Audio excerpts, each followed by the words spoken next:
Subject of apps, they are of course everywhere. If you have a smartphone, if you have a tablet, you surely have downloaded one or more apps. Earlier this week, Apple announced 50 billion of them have been downloaded from its App Store since it opened in July 2008. Back then, it carried 500 apps, a modest 500. Now it has 850,000. Situation is similar, a bit more complicated for users of the other big mobile operating system, Google's Android. Google has its own App Store, it's called Google, but so do most of the manufacturers of Android phones, many of the carriers as well. Is it a bit too complicated? Well, not for my two guests. They're going to make it all crystal clear. Here's Martin Bowley, CEO and Chairman of Rare Breed Digital, Alistair Crane, who is CEO of Grapple, both app developing companies. How's it changed? Let's start with you, Alistair. How has it changed since 2008?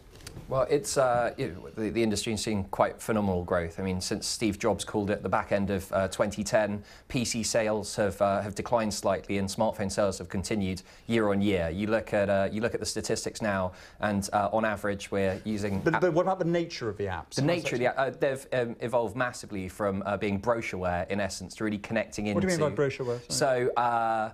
Nothing more than mere kind of marketing material. So you see the entertainment business, cinemas, movie houses, using them to begin with. Now the banks, the retailers, the travel industry, all making good use and driving real money through it. Yes, driving the money through it. This is the interesting thing about where the money is coming from. Martin, where is the money generated in this business? Who makes the money? The money is generated in 2 or 3 areas. The first area is the price you pay for the download of the app. That's the simplest way, probably. The second way you can make money is you can allow advertising in your app. And the third way is you can charge a subscription for the person to use your app. And I think it's that latter area that's starting to grow. Why does anybody have a free app then? Well, people do have free apps, and what they try and do is either use it for free forever, or they encourage you to get a free app, then halfway through they might charge you a small amount of money to continue playing the game or the use of the app. Well, what is the motivation for creating apps? Is it just a creative urge? Because there is something about it being a creative urge out there. Yeah, or is it actually just all money making? I think the reason why the UK is very strong in this business is it is a creative economy here in the first place.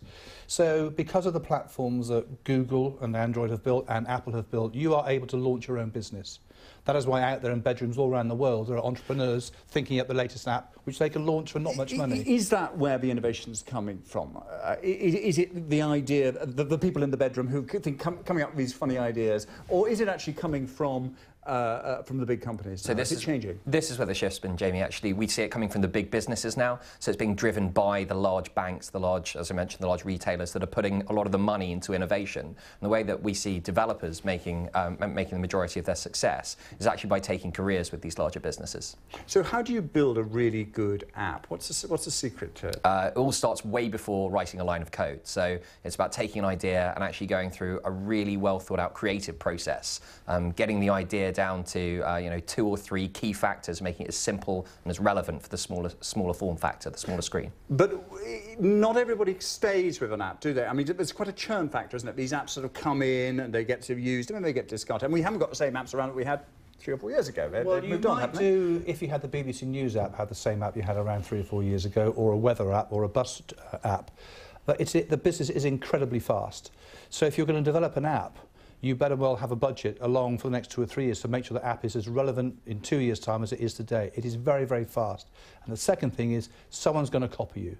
Halo is not the only game in town. Is there any copyright here? No, you can think up, well, you can't, in any business, copy the name, but anybody can copy the functionality of what an app does. You can do that. Like, I can open a sweet shop next to a sweet shop. There's no copyright. So you can actually copy the same functionality, the same program, as it were, within the app, but just you've got to call it something a bit different. Yeah, you could call it something else. So it's very, very fast. So to Alistair's point, you better have the best-looking, most creative app you can get your hands on, and that'll be your difference in the marketplace. And where's this business going, do you think? Is it becoming more interactive, or is it because at the moment it is just, well, as far as I can see, I'm just the user. I sit there, I press a button, I get the service, or whatever. I mean, the shift to bigger companies investing in this product, and this product therefore sits on a server back at base somewhere, and while it's growing really quickly, it's making it very, very interactive and on the fly.